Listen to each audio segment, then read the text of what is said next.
La Barcada Podcast, el podcast de las artes marciales filipinas en español.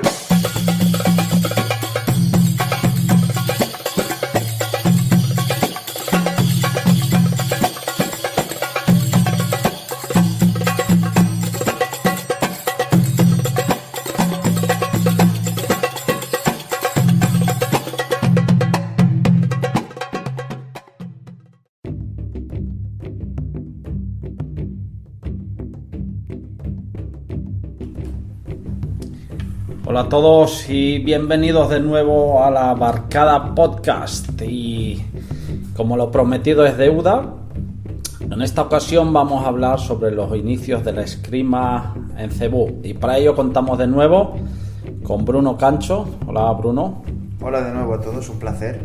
El cual pues ha viajado durante mucho tiempo y está mucho tiempo en Filipinas, con lo cual es un gran conocedor de esto. Bueno, sí, algo tengo de algo sé, alguna día tengo. ¿Cuánto tiempo pasas en Filipinas? Por año paso depende del año, pueden ser entre 2 a 4 meses. Así que bueno, la primera pregunta, una vez que hemos iniciado este podcast, es ¿cómo comienza la esgrima en Cebú?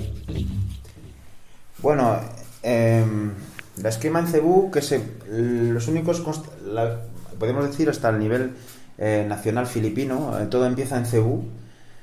No entraremos en detalles de por qué, sino que empieza en Cebú a principios del siglo pasado, siglo XX, con un club. En 1920 se abre un club, una asociación llamada la Bangon Fencing Club. Fencing quiere decir en inglés esgrima, y lo llaman esgrima porque yo pienso que tenía más caché, era más chic decir fencing que decir esgrima, ¿no? Entonces se abre un club, una asociación, no se sabe bien, no sé cómo sería bien, y dentro de ese club y esa asociación hay una familia, hay unos miembros de una familia que son la referencia de la cual yo considero que ha nacido toda la esgrima que hoy hacemos, aunque se haya modificado y que se haya modernizado, como lo quieras llamar, que es la familia Saavedra, con el Lorenzo, que era el más mayor, Teodoro y Federico. Esa familia, digamos que eran, yo digo, un poco los directores técnicos, ¿no? De lo que me decían en esa época allí en el Bangon Fencing Club. También había una familia que era la familia Cañete, que luego se dará a conocer por el tema del 12 pares, pero que en ese momento la Bangon Fencing Club tenía esta gente que eran un poco los directores técnicos. No se sabe bien, no me han sabido contestar correctamente la gente de dónde han aprendido o lo que enseñaban exactamente esa gente allí. A la época no había estilos, no había nombres, como hoy podemos decir. Entonces se hablaba del largo mano, de corto linear, de mano a mano, de espada y daga, de cuerdas, de abanico. Los estilos o lo que practicaba la gente allí era más métodos de trabajo que se identificaban muchas veces por el movimiento que les acompañaba o una descripción genérica sobre lo que tenían que hacer. Entonces era un club en el cual, o una asociación en la cual normalmente había un intercambio, lo cual la gente venía a compartir una pasión o un interés. Sí, era como si dijéramos que el interés era acerca de las armas, de la esgrima o del arnís, y sobre eso pues cada uno desarrollaba un trabajo. Sí, es eso, básicamente era eso. El club es el primero que hay constancia, ¿no? Fotos no hay, creo, hay un par de fotos de los Saavedra, pero hay muy poca documentación sobre ese club.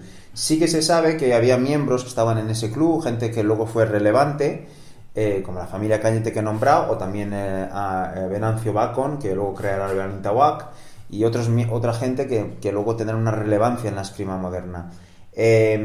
Sí que el club durará poco porque realmente problemas de ego, yo creo, decían que le llamaban el club del iri irón, que quiere decir el perro y el gato, y ese club cierra y realmente renace un poco a través de lo que se llama el 12 pares. O sea, en 1932 se abre otro club. No estamos hablando de estilos, estamos hablando de club. De club, sí. Que no tiene nada que ver con todo lo que hay ahora. No. Se abre un club que llaman 12 pares. a unos dirán que porque los 12 caballeros de Carlomagno, otros dirán porque en la primera reunión hubo 12 maestros. No quiero entrar en esas discusiones que no aportan nada, pero sí que es verdad que se reunieron casi todos o bastantes de las personas que habían estado en ese Lavangón Fencing Club. Lavangón es un barrio de Cebú. Entonces visteis que el nombre era muy sencillo, era el lugar el club de Lavangón de esgrima, ¿no? Entonces aquí pasan a ser el 12 pares, ubicado creo que en Pasil, si no me confundo. Y de presidente un señor que se llamaba Eulogio Cañete, Eulín que le llamaban, que entonces el 12 pares el club se creará en 1932. Aparte de eso, hay estilos que nacen en ese periodo de los años 30 y 20, como pueden ser, por ejemplo, el de campo 1, 2, 3 original de José Caballero, también nace en esa época. Pero no en ese club. No tiene nada que ver. En otra región, de hecho muchos el desarrollo del estilo, muchos dicen que se hizo en Osamis, que es una ciudad que está en el norte de Mindanao, pero el José Caballero era originario de Toledo, de Toledo City, que está a 40 kilómetros de Cebú, sobre la misma isla de Cebú, y crea su estilo, que llama de campo. De campo es una denominación para decir distancia larga también. Se puede entender. Porque en aquel tiempo se hacían trabajos sobre distancias determinadas, ¿no? Con un enfoque determinado. Exactamente, o sea, no hablamos ni de nombres de escuelas, era de campo, en este caso 1, 2, 3 original. El 1, 2, 3 también decían que era arnis de combates, era para pelear en distancia larga, y 1, 2, 3 porque eran 3 golpes, que no habría más. En esa época hay que pensar que no había negocio, que sobre la gente nos apuntaba y pagaba una cuota todavía. Enseñarían a alumnos que supuestamente luego pues sí, darían algo al maestro, podía ser hasta algo de comer, por decir, al traerle o yo que sé, leche, un arroz, no sé qué, pero no era como nosotros la idea que tenemos los occidentales de club. Otro estilo que también nace en esa época, en los años 30, es el San Miguel, de uno de los Cañete, justamente esta familia que estaba en el 12 pares y en el Lavangón. Momoy Cañete crea el San Miguel Esgrima. Entonces pone el nombre de San Miguel porque por el arcángel San Miguel, que luchó contra Satán y entonces contra el diablo, ¿no? Y le pone, pues los filipinos son muy católicos, y le pone este nombre, ¿no? Y Momoy Cañete, otra persona también, que son gente que son gente ya de una generación más antigua, son las primeras generaciones, son gente muy respetada, no polémica, porque en Filipinas hay muchas polémicas con muchos esgrimadores, pero esta gente, José Caballero, o de hecho Momoy Cañete, que eran de hecho amigos, pues son gente que no son nada polémicos, o sea, la gente les tiene un gran respeto. Y luego también, por ejemplo, tan ilustrísimo que se conoce, era de la zona de Cebú. Que bueno, por eso llamamos Cebú el nacimiento de la esgrima, ¿no? La cuna de la esgrima, porque la gran mayoría de los esgrimadores famosos han nacido allí, aunque luego han ido a otros sitios. Sí, o sea, por ejemplo, el caso de Tatano Ilustrísimo acabó su vida en Manila, pero su reputación se la hizo en las Visayas y en Mindanao. Y él es originario de Bantayan, que es una isla de Cebú. Es Bantayan. Entonces volvemos a lo mismo, ¿no? Hasta su sucesor luego, Tony Diego, también fallecido, era de Cebú. Que bueno, para situar a la gente también, Cebú está en el centro, que son las Visayas, sí, y son las islas de Negros, Leyte, el Bohol, y es donde llegaron los españoles. Exactamente. Donde desembarcaron los españoles. Entonces, hay un logo, estos son los estilos y el club de 12 pares, lo más relevante. Luego sí que es verdad que hubo la Segunda Guerra Mundial y ahí no tengo mucha información. O sea, pasamos, digamos, un agujero negro en el tiempo, de la Segunda Guerra Mundial, la Guerra Pacífico, los japoneses invaden Filipinas. Y sí que influencia algo porque Teodoro, o sea, uno de los Saavedra, que están considerados, porque los Saavedras también incorporaron el 12 pares al principio, Teodoro Teodoro Dorin, el llamaban Dorin, es capturado porque él se lanza contra los japoneses. Muchos de los esquimadores se metían a la guerrilla contra los japoneses. Es capturado, torturado y ejecutado en el 43. Su tío Lorenzo, que era también el que tenía más conocimientos supuestamente, él fallece en el 44, el año siguiente, por edad, ¿no? Por vejez, pero fallece. Entonces, después de la posguerra, la parte después de la Segunda Guerra Mundial, el club sigue ahí, porque no tengo constancia que haya parado, pero sí que los Saavedra ya no están. Porque Pedrín era un miembro menor dentro que yo sepa, dentro del club. Entonces realmente se queda entre las manos de los hermanos Cañete. Ya llegamos a los años 50, y a los años 50 hay como una división, un problema de egos entre varios miembros, y en concreto entre uno que es uno de los hermanos, el más joven de los Cañete, Ciriaco, que todo el mundo lo conoce ya como Cacoy, y un señor que se llamaba Ansion, que llamaban Anson, que era Venancio Bacon, Anson Bacon, también, que no se podían ver, por decir algo, ¿no? Había un problema entre ellos, y entonces Anson Bacon decide irse del club y se llevándose a unos cuantos escrimadores. Y creará más tarde, en el 52, lo que se llama el estilo Balintawak. Que era otro club en un principio. Sí, cuando Anson Bacon se va del 12 pares, Eduardo Baculi, un hombre que tenía una tienda que arreglaba relojes, dice, pues venir a entrenar aquí. Entonces los 4 o 5 miembros que interesaban entrenar con Anson se van a esa calle, a esa tienda. Y esa tienda estaba en una calle que se llama Balintawak. Y entonces, pues volvemos a lo mismo. No buscaban un nombre al estilo, sino que lo dieron el nombre porque estaba la calle ahí. Si había estado en la calle de al lado... Por decir, el estilo de la calle Balintawak. Sí, porque ¿no? Tú decías, esta gente, yo supongo que es como un club, y decía, pues yo practico esgrima en tal sitio. Ah, ¿tú pasas de los de la esgrima de tal? Sí, y te quedas con eso. Entonces le dan el nombre de Balintawak, por decir algo, se hace... Y mientras el club 12 pares también pierde otros miembros que crean otros clubs por una gran influencia de lo que había allí. Los maestros que enseñaban lo que sabían, intercambiaban técnicas. Hay muchos maestros que han influenciado mucho. En este caso, por ejemplo, el que hemos comentado, Momoy Cañete, influenció a otros, sobre todo porque el San Miguel es conocido por el trabajo de espada y daga, y en el trabajo de espada y daga influenció mucho. Ese trabajo de espada y daga le fue dado por los Saavedra. En los años 50, estamos ya en los 50, es cuando aparece el primer documento escrito y audiovisual al mismo tiempo. Me explico.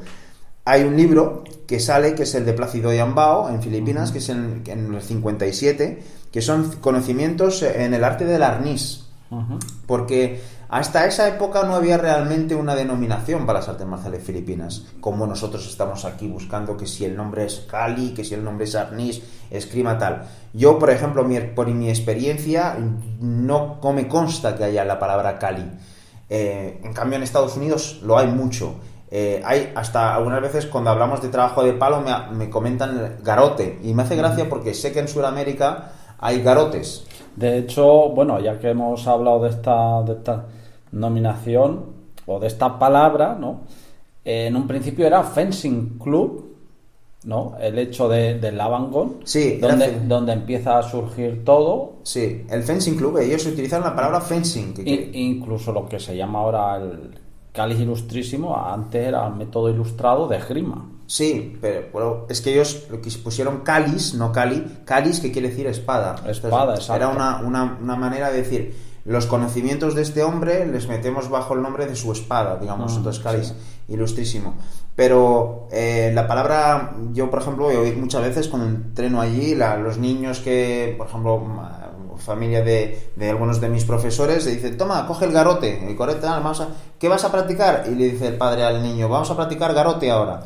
¿Sabes? No dice vamos a hacer arnís o esgrima. Entonces, esas son las denominaciones. Pero como todo, la mayoría de los estilos, la influencia de la esgrima a nivel de Filipinas viene de Cebú, no viene de Manila. Manila tiene mucha comunidad ahora, pero no ha influenciado realmente los estilos, porque Visayas ha dado muchos esgrimadores y muchos estilos, los que vengo de nombrar, pero también escuelas, por ejemplo, en negros nació la familia Presas, que hizo el Modern Arnis conocido mundialmente, o también está en Bacolod el Pequetti Tirsia, que son de ahí también, creo, la familia Gage, o también coges la familia Justísimo que he dicho de Bantayan, en Leite el científica Luna, el Benjamin Luna era de Leite, si no me confundo. O sea, muchos estilos, hasta gente de maestros que están en Estados Unidos, que han fallecido, venían de esa zona. Y entonces el nombre que daban, hasta en Estados Unidos, cuando han llegado los primeros, no lo llamaban. La primera demostración de Ben Largusa en esa famosa exhibición de Long Beach, donde fue conocido, se dio a conocer Bruce Lee, si coges el folleto original, pone demostración de esgrima. Esgrima porque no te puedes confundir. En español puedes entender esgrima, pero en inglés es fencing y esgrima, no suena nada igual. Entonces, luego lo llamaron Cali Villabrille, pero en ese momento era esgrima filipina. Pequetti Tirsia, cuando llegó a Estados Unidos, era Pequetti Tirsia Arnis. Luego se cambió y se puso Pequetti Tirsia Cali. Eso lo ves cualquier black belt. ¿A qué piensas que se deben estos cambios? Sobre todo en Estados Unidos. Bueno, pues es porque en Estados Unidos son los primeros que lanzaron el marketing en ese aspecto. O sea, estamos hablando de una época muy antigua. Hay que saber que en el libro de Plácido Yambao que he comentado sí que hay una referencia a Cali, como diciendo, hay como una especie de un cura que dice que él reconoce que había un arte madre antes de la época prehispánica, antes de que los españoles llegarían, o antes de 1600, y dice que se llama Cali. No hay ninguna constatación escrita aparte de eso, pero también es verdad que por ejemplo, el Don Frager, que se llama así, sí, escribió un libro donde recuperó esa connotación de Cali arte madre. Entonces ese hombre, supongo, sacó su libro en los años 60 y creo que muchos americanos compraron ese libro, porque a la época hay que pensar que en los años 60 no es como ahora, que tenemos internet, que tenemos vuelos baratos, o sea, todo el mundo no iba a Asia fácilmente. Eso está claro. Y muchos filipinos, maestros de arte marcial de Filipinas, ni siquiera han nacido en Estados Unidos, ni siquiera han ido a Filipinas. Entonces, el documento audiovisual primero que existe sobre las artes marciales filipinas es un documento audiovisual francés, en blanco y negro, de 1952, y habla de Arnis. Le presentan como Arnis, entonces un estilo al lado de Manila, es como un reportaje audiovisual de viaje en coche, y se paran en un pueblo donde muestran un arte que muchos lo hemos visto. Sí, muy divertido de ver, narrado en francés, donde ves un chico joven, unos señores practicar con unos palos un arte llamado Arnis. Luego la tendencia en los años 60 que empiezan es crear clubs, y a la época es crear clubs y dar muchas veces la connotación de self-defense. Por ejemplo, el Balintawak self-defense, la Punti, otro estilo que se creó en los años 70, la Punti self-defense. La Punti es un estilo muy importante que hubo en Cebú, creado por Filemón Caburnay, y se llamaba la Punti. La Punti son tres letras de tres barrios. La Punti es Labangon, Punta y Tirsa. Cogiendo las primeras letras hizo la Punti. Y lo creó Self-Defense Club también. Un club. Era el club y que luego ese nombre se cambió por su hijo Ondo Caburnay, que fallecido ya también, que lo llamó la Punti Arnis de Abanico. Eso es lo que hubo ahí en Filipinas, en Cebú en concreto. Entonces el Balintawak también se llamó Balintawak Self-Defense Club también. Entonces veíamos que en esa época la gente no estaba muy vilada. Por ejemplo, no existían estilos con apellidos de su familia. Sí. Eso ha venido mucho más tarde. Mucho más tarde con el marketing. Sí, ha venido porque era una manera también de identificar una gente y porque se abrieron puertas a poder hacer negocio con las artes marciales, que antes la gente no practicaba así. Yo, sobre este pequeño resumen, que es un pequeño resumen que vengo de hacer sobre lo que es las artes marciales han sido en Cebú, hasta hoy en día, los dos estilos que ahora seguramente me preguntarás más importantes en Cebú, desde mi punto de vista, han sido el 12 pares y el Balintawak. Que son los más conocidos allí. Y de ahí han derivado y han influenciado a muchos maestros estilos han influenciado del uno y del otro, y han mezclado y se han remezclado. Yo, si aconsejaría un libro para leer, aconsejaría el libro de Celestino Macachori y de Nepangue, llamado Cebuano Behind the Meat. Cebuano Escrima Behind the Meat, muy bueno, para mí el mejor. Y luego un documental editado en 2010 que se llama Escrimadores, que me gusta mucho, y es lo que me gusta de estos dos documentos que te vengo de decir, es que son documentos hechos por tanto el documental como el libro escrito por filipinos en Filipinas. O sea, el documental han hecho unos filipinos que viven en Filipinas. Entonces, y el otro es un libro de filipinos que viven en Filipinas. Y historiadores filipinos. Sí, son gente que se interesan, digamos, que han investigado. Pero lo más importante es que son nativos, no son libros. Hay buenos libros americanos. Hay uno de Regalan muy bueno, hay uno de Death Gould muy bueno sobre el estilo lameco.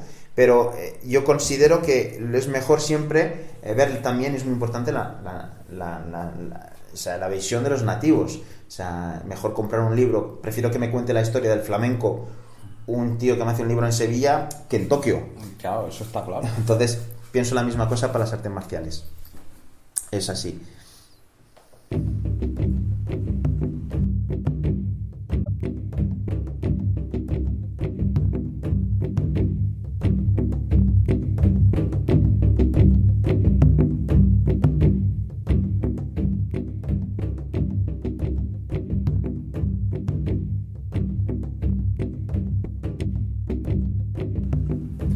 Bueno, Bruno, háblanos un poco de estos dos estilos, Balintawak y 12 pares, que han influenciado tanto a tantos estilos dentro de las artes marciales filipinas. Sí, los dos estilos que han influenciado más son esos dos estilos. Al principio, como decíamos, si recuperamos un poco lo que he dicho, era un club, los dos eran un club, no eran realmente un estilo. Sí que es verdad que el 12 pares tenía un poco la imagen en un momento, ¿no? Del club donde se trabajaban con dos palos, el trabajo del Sinawali, es la imagen, y el Balintawak era la escuela de un palo. Eso sería muy sencillo, ¿no? De dar una sección, una explicación demasiado sencilla, ¿no? De decir que son eso, ¿no? Pero de una parte el 12 pares hay dos ramas, se crearon dos ramas, básicamente. Una que es la que continúa hoy, el barrio de Pasil, luego con el tiempo se pasó al barrio de Santo Niño Village en Vanilla Road, en Cebú, y después del fallecimiento de Eulegio Cañete, su hijo, Dionisio Cañete, que es el actual presidente del club, que está en Filipinas, hizo cambiar el club de sitio y creó él lo que llaman ahora su escuela, es el ¿cómo se llama esto? 12 pares multistyle. Multistyle, ¿por qué? Porque considera que él ha aprendido de los diferentes maestros que estuvieron en el 12 pares, diferentes técnicas. Entonces dice que de su padre aprendió la larga distancia, largo mano, de su tío Momoy, que creó el San Miguel, aprendió el espada y daga. De su tío Kakoy el trabajo de Pangamut, y entonces y otros maestros que hay, pero lo más relevante es el trabajo que se da ahora, que es la más grande federación. Entonces el club es un club formado, es el club el más famoso que hay en Cebú. Tú coges un taxi muchas veces y el nombre que te dan es 12 pares. Dices, ¿para qué has venido? Y yo vengo a hacer esgrima. Ah, sí, 12 pares. O Kakoy. Kakoy fue mucho mediático, que es la otra rama que se creó. Kakoy se separó de su sobrino, o de la organización, y creó su Kakoy 12 pares, que comporte, así de manera básica, comporta, tres vertientes: el trabajo de escrido, que es una mezcla de esgrima y de judo; trabajo de Pangamut, que es, el trabajo de mano vacía; y un trabajo que llamado corto curvada, que es corto circular, para un trabajo cuerpo a cuerpo, ¿no? Entonces son las dos líneas realmente, pero la línea mayoritaria es la de Dionisio Cañete. El club de Dionisio Cañete está en muy buen sitio, tiene una organización, crearon una federación, porque hubo unas historias de federaciones en Filipinas, ahora no dormir. y se creó la federación, la WCAF, World Eskrima Arnis Kali Federation, algo así, que sobre todo se conoce por su lado deportivo y su fórmula de combates con protecciones. Y la otra, pues Kakoi, que también creó su federación y que creó su grupo y su escuela allí, ¿no? Influenciaron muchos estilos, muchos maestros han pasado por el 12 pares, muchísimos. Desde antes de que fuera un estilo. Realmente creo que el estilo lo dio Dionisio cuando fue a Estados Unidos, que le preguntaron, pero ¿qué estilo es el que hace usted? Como venía el del 12 pares, pues dijo 12 pares. Pero eso debía ser en los años 70, principios de los 70. Entonces, no, hasta ese momento, en los 60, no había gente que iba a Filipinas a entrenar artes marciales filipinas, ¿me entiendes? Era algo que se quedaba autóctono. Sí que salían maestros fuera, sobre todo después de la Segunda Guerra Mundial, muchos se fueron a Estados Unidos porque combatieron con el ejército americano, se instalaron en Stockton muchos, y en la costa oeste. Y por otra parte, el otro grupo que se creó fue pues el de Balintawak. En el Balintawak también hay dos líneas. Entonces el Balintawak, lo interesante es que en la primera fase de la escuela hay tres personas muy importantes que los llamaban los tres pilares del Balintawak. Aparte de lo que se considera fundador, que era Anson Bacon, había dos personas que eran Delfín López y Timoteo Maranga.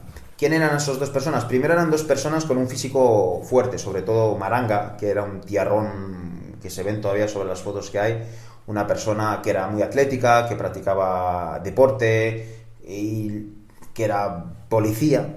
Y la otra parte estaba el señor Delfín López, que él era también un tiarrón y que era una persona que tenía sangre caliente, y que le hervía rápido la sangre, y que era era responsable de lo que una agencia de seguridad del puerto. Hay que saber que en Filipinas, en concreto en Cebú, la economía venía del puerto y del mercado, y el mercado estaba en Pasil, el mercado de pescadores, donde llegaba el género, era Pasil, era el punto nevrálgico de la economía cebuana, Pasil. Y Pasil vivía Rodrigo Maranga, vivía Timoteo Maranga, trabajaba Timoteo Maranga de policía allí y trabajaba el señor Delfín López allí también.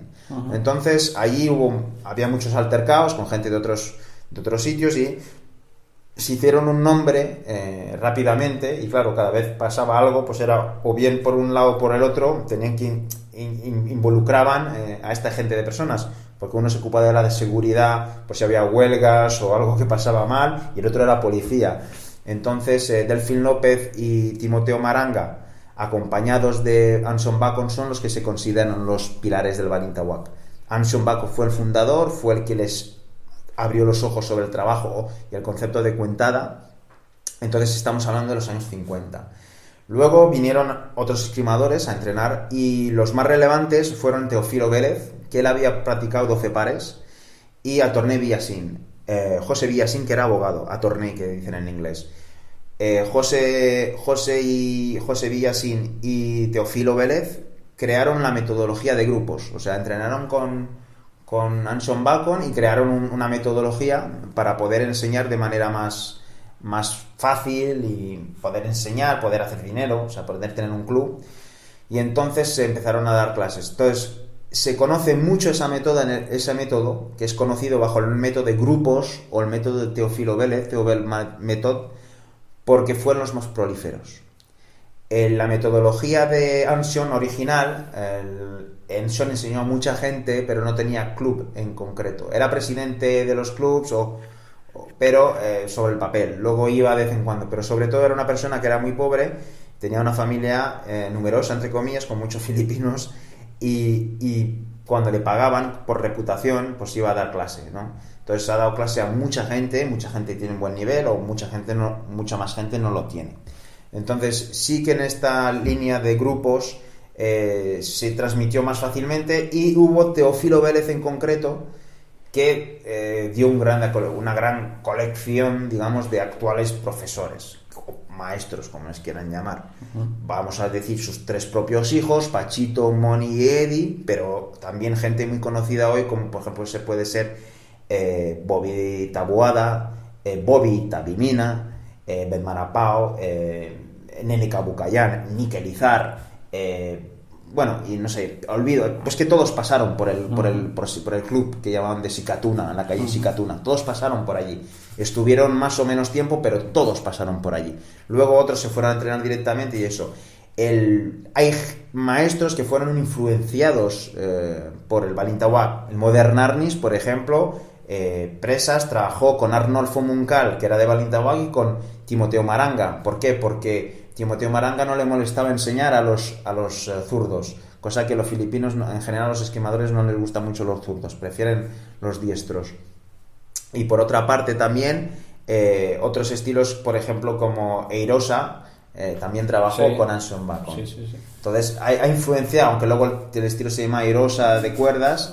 Hoy en día, el trabajo, por ejemplo, de Karim viene de los 12 pares también. Sí, la familia Karim, Quintín Karim, era de 12 pares, sí, entrenaba allí, sí. Era un miembro activo, lo llaman Karim Escrima o Karim 12. Entonces, pero eso ha venido después, eso de poner el nombre. Y a ver si estoy en lo cierto, hay 3 estilos que han influenciado a la gran mayoría, ¿no? De campo, lo que es el Balintawak, 12 pares, en sus diferentes versiones, ¿no? La influencia de, por ejemplo, el de campo no ha tenido casi ninguna influencia realmente. Lo que pasa que un escrimador muy famoso, que era Edgar Sulite, que trabajó, que fue para muchos un erudito en su tiempo de lo que era la esgrima, aprendió de su padre, aprendió de José Caballero y aprendió de Tatán Ilustrísimo. Se fue a Estados Unidos y creó el Lameco, largo, medio y corto. Y dentro de su trabajo estaba el de campo. Entonces sí que, claro, muchos escrimadores, lo pasa que yo creo... Pero salen en fotos con Caballero.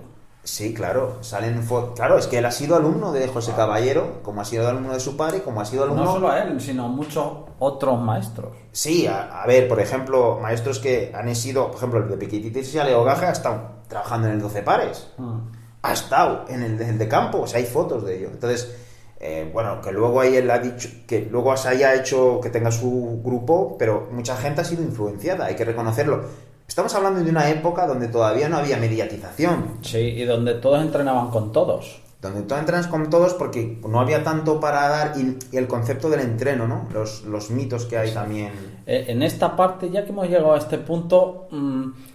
ahí es de antes a ahora donde hay ese punto de ruptura por la comercialización, donde nacen los estilos de familiares, etcétera, etcétera, sí, por nombres sí, personales, cuando antes no era así. No, antes, después de decir, pues yo hago esgrima de banda, también había, decían, por ejemplo, gente que decía yo hago esgrima de lugares, por ejemplo, Airada Batangueña, que viene de Batangas.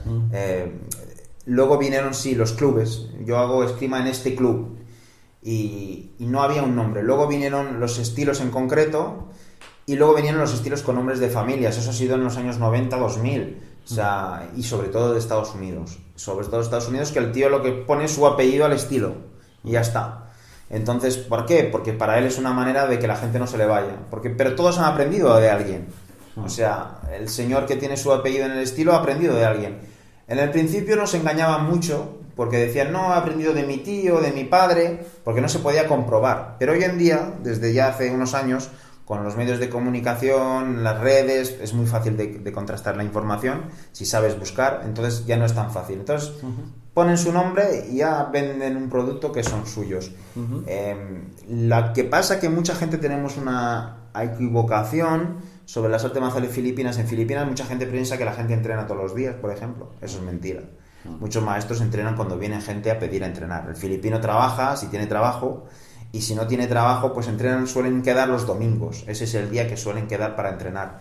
Pero no tienen uno como nosotros, que vamos los lunes, miércoles y viernes al gimnasio, por ejemplo, ¿no? Y hay una sección de esgrima filipina. Entonces, los sistemas han cambiado también a raíz de eso. O sea, los sistemas se han vendido porque la gente va allí, tiene muy poco tiempo, tiene que comprar algo que luego pueda dar. Entonces, lo más fácil es dar técnicas, no conceptos. Conceptos que te ayuden a lo que es el propósito de lo que fue la realidad de la esgrima. No tienes tiempo, por eso te dan técnicas. Claro. Por eso muchos estilos son programas técnicos. ¿Por qué? Porque ellos lo que buscan también, yo lo entiendo, es hacer dinero. Y no todos, no estamos hablando de una generalidad, pero para que ver la evolución que ha habido. Hay que pensar que, por ejemplo, la gente como de mi generación, que no somos tan mayores, yo empecé a ver en VHS. En los años 90 era la VHS, o sea, no había ni CD, ni DVD, ni internet, ni nada. Entonces, la información era muy poca. Los libros eran había muy pocos. Pues imagínense ustedes en los años 60, es que no había nada. Y lo poco que había, lo había pues en países como Estados Unidos. En Europa era cero. El primero que vino a Europa fue La Tosa. El primer filipino que vino a Europa a dar clase, que lo trajeron en Inglaterra. Y no sé en qué año fue, ya fueron en los años bastante 70 y algo, que fue el primero. Entonces, tenemos para nosotros la esgrima es reciente. Y se ha sabido vender mejor desde Estados Unidos de que es de Filipinas, por varias razones, porque primero tener un visado para un filipino es muy complicado, pero para uno que tiene un pasaporte americano y la green card es muy fácil. Entonces, hoy en día la gente tiene ese mito del maestro filipino, que es una persona que entrena casi todos los días, o que tiene, allí no hay gimnasios, muy pocos, en Cebú el único que tiene un gimnasio es el 12 pares, el resto entrenan en parques o en un backyard, en lo que sería un jardín de casa. Son grupos muy reducidos, en general incluyen familiares y conocidos de familiares, y hay un poco negocio, digamos. Los negocios lo traen los extranjeros, nosotros cuando vamos, que deseamos aprender y pues eso. Entonces les hemos corrompido un poco, pero lo más importante es saber que se ha perdido un poco esa esencia de combate original que tenían ellos, esa sencillez, esos conceptos, esa puesta en escena de las técnicas, tirando hoy en más a una imagen. Hay que saber que, por ejemplo, en los primeros vídeos que se ven, por ejemplo, de gente de los 12 pares, hermanos Cañete, estaban con kimonos de judo. No había cinturones de colores. Todo se ha modernizado, que es normal, todo se ha modernizado, pero el esgrimador en muchas ocasiones es un tío que está en vaquero, sin camiseta porque suda mucho, que está fumando o bebiendo de vez en cuando, y que está ahí haciendo técnicas y conceptos de miras y tal cual, y no está tan estructurado. Entonces, claro, al no estar estructurado necesitas más tiempo para entrenar y para entenderlo. Y como tú y yo, pues bueno, yo por razones profesionales puedo desplazarme a Filipinas más a menudo, pero la gente en general pues tiene sus vacaciones, va allí y no va a ir cada año ahí a pasar 3 semanas o 2 semanas, que aún así es muy corto tiempo. Entonces es así que se ha modificado, ¿no?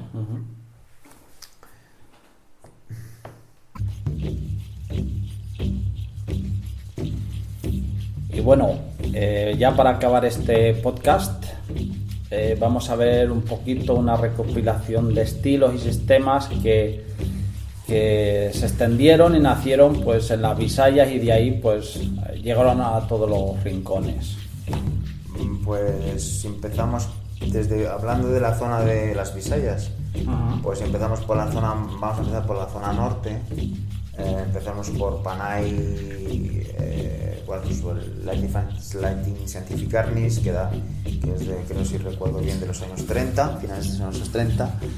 El Pequiquitirsia en negros, el Modern Arnis, también, que represas eran de negros, el Oído de Caburata, tapado también, que de hecho es arte negrense, y le hacen llamar ahora, que es de negros. Luego pasamos a la isla de Cebú, y allí hay muchos. Empiezan las islas pegadas a Cebú, como puede ser la isla de Bantayán, con Ilustrísimo, que es de allí. Los estilos, pues el Abangón, que era el club, pero los estilos hoy conocidos de 12 pares, los dos, el de 12 pares multi-style y el de Cacoy 12 pares. El Balintawak, con todas sus variantes y modificaciones y todo, viene de allí. El arnés Diablo, luego cambiado el nombre a Barausbo. El de Campo, un 2-3 original, que es, aunque se ha desarrollado en Osamis, en el norte, vivió, nació, se crió, practicó allí, luego se fue José Caballero y luego volvió. Es que Ilustrísimo lo hemos comentado, que estaba en Bantayán. Hay muchos estilos, hasta maestros americanos, por ejemplo, Sonny Yumpad era de Cebú, de hecho llamó su estilo Visayan corto, creo, o algo así. Corto cadena, sí. Muchísimos estilos, Eirosa de cuerdas, la Punti Arnis de abanico, Pronus Supinus de Johnny Tuiten. Hablamos de los estilos antes de los estilos o clubs antes del año 2000, porque hoy en día hay millones. También la Black Eagle Society, el Black Eagle, el grupo Black Eagle de Navarro, también es de Cebú. Y bueno, se nota que sí que se demuestra que casi todo viene de esa región en concreto. Y Cebú, ¿por qué Cebú más? Porque era el sitio, era la capital. O sea, Cebú es la capital de las Bisayas. Entonces, pues por motivos, porque antes de ser esquimadores eres un ser humano y necesitas dar a comer a tu familia, muchos se movieron para ahí, para la capital. Otros se fueron a Manila, como digo, y otros se fueron a Cebú. Entonces, por eso Cebú hay muchos clubs, hay mucha más población, más densidad de población. Entonces, porque las otras islas están un poco más despobladas. Hay muchos estilos que no tienen nombre, que son gente que practica, y hay familias de esquimadores, que no voy a decir el nombre porque no quiero dejar, creo que hay una que los Sabanas, creo que es, que era una familia, la familia, bueno, claro, los Ilustrísimos, Villabrille también, que eran familia de los Ilustrísimos, si no me confundo, otras familias, la familia Caballero de Campo, los Cañete, los Saavedra, los Sabanal, Sabanal buscaba el nombre. Son familias que son gente que han hecho esgrima, porque al fin y al cabo la esgrima al origen es realmente como son los filipinos, que son clanes y antiguamente tribus. Entonces, pues bueno, eso, básicamente. Perdonen si me he confundido en algunos estilos, porque y a mí la información os la doy tal como me la dan allí y muchas veces no puedo contrastarla. Y bueno, pues no, lo siento si hay alguno que practica uno de estos estilos y que hay una inexactitud referente a ese estilo. Pues nada, muchísimas gracias, Bruno. Ha sido otro podcast interesante, como siempre, como todos los que haces aquí. Si quieres añadir alguno más o algún dato más, pues con esto ya nos despedimos de nuestros queridos oyentes. Pues nada, muchas gracias por invitarme otra vez y con mucho gusto comparto las pocas cosas que sé, porque es muy complicado en Filipinas coger información. Espero que os guste y encontrar libros, comprar libros, que haya información en Estados Unidos, Filipinas y haceros vuestra idea si podéis yendo allí. Muy bien, pues hasta la próxima.